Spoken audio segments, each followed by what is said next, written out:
Ladies and gentlemen, friends and family, Hall of Famers, tournament officials, and key Wizards personnel, welcome to the induction ceremony for the 2016 class of the Magic the Gathering Pro Tour Hall of Fame. The Pro Tour Hall of Fame is the highest honor one can receive as a Magic player. There are currently 44 players from 10 countries included, and the 2017 voting process is going on right now. Being in the Hall of Fame affords you some special treatment, including invites and appearance fees to every Pro Tour, a special tribute on the Wizards website, and a flashy Hall of Fame ring. But the process of getting into the Hall of Fame changed last month in an attempt to make it even more exclusive. But the Pro Tour Hall of Fame is a complicated and flawed system. Let's talk about that.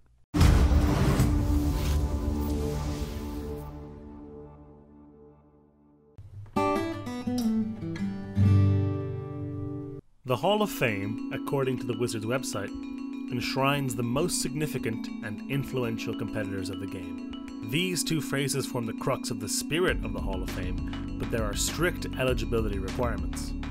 Players have to have 150 pro points, have played in their first Pro Tour at least 10 seasons ago, and have 2 final day finishes. That last one was added to reflect the thresholds of the selection committee and the community when voting for eligible candidates. In other words, it's an attempt to reduce the number of people on the ballot who don't have a chance of getting votes based on the threshold the selection committee has held in the past. The selection committee itself is comprised of pro players, Hall of Famers, Wizard staff, and coverage people. In the past, there has been a public community vote as well, but that no longer exists. There is a perception that the Hall of Fame selection committee is this secretive cabal or in-club, but the information on who is on the committee is actually publicly available. Arguably, too publicly. Every year, social media is awash with people debating their choices, talking up the achievements of the players they want in, and talking down the achievements of others. Grand Prix top 8s don't count for much, or so-and-so player hasn't done anything significant in 10 years. Many people write articles detailing and justifying their Hall of Fame votes, some of them even including reasons not to vote for other players, or calls to action in support of specific people. Each year, the Magic community becomes wrapped up in this argument over achievements and successes, and the whole thing feels a little bit toxic. Things are further muddled when influence and pressure start to come into play. This is no clearer than with the campaign for or against Chris Pikula. Chris has been kind of a borderline Hall of Fame candidate for a while, and this year he had the most votes of anybody who failed. He was 4th in the balloting. He was just a couple of votes away from getting the Hall of Fame, but now he's no longer eligible. So if he wants to get back in the ballot, he's got to go put up some more results, 10, 15 years after his prime. He did a ton of work trying to root out cheating in the early days of the game, but his competitive achievements as of late are lacking.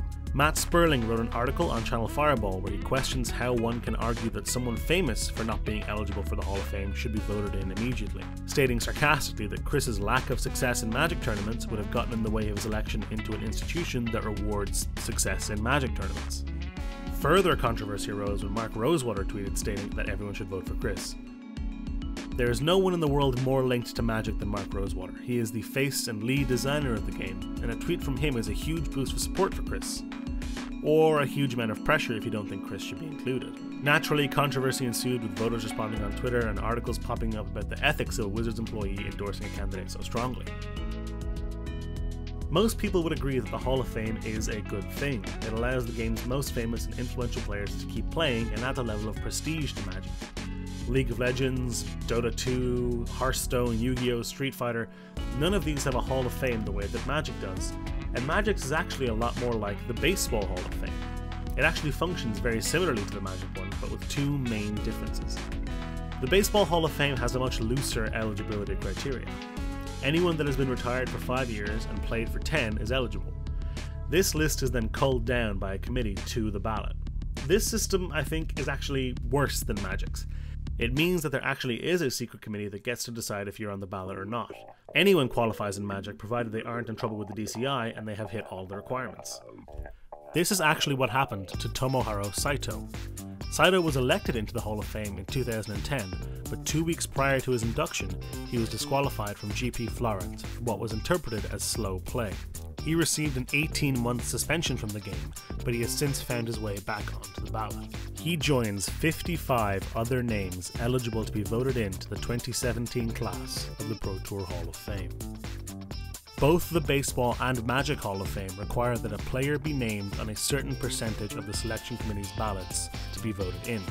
The big difference, however, is that for a player to get elected into the Baseball Hall of Fame, they need to be on 75% of the ballots. Until this year, players could get into the Magic Hall of Fame on 40%, and some did. For Magic, this year that number has gone up to 60%, which is still lower than Baseball's, but is much better. It never made sense to me that someone could have most people not vote for them and yet still somehow win the election. The Hall of Fame should feel exclusive, and getting into it should be hard. There should be years where 1 or 0 players are inducted. We haven't had a class of 5 players since 2008, but the Baseball Hall of Fame has multiple years with just 1 player making the cut, and I think Magic needs more of that. While the Hall of Fame is a good thing for Magic, the media circus that surrounds it each year is a little bit embarrassing.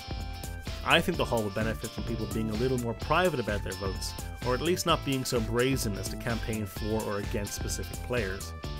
While we all love a bit of drama and everyone debating and talking about Magic is great, arguing like this debases the credibility of the Hall of Fame, an institution designed to lend credibility.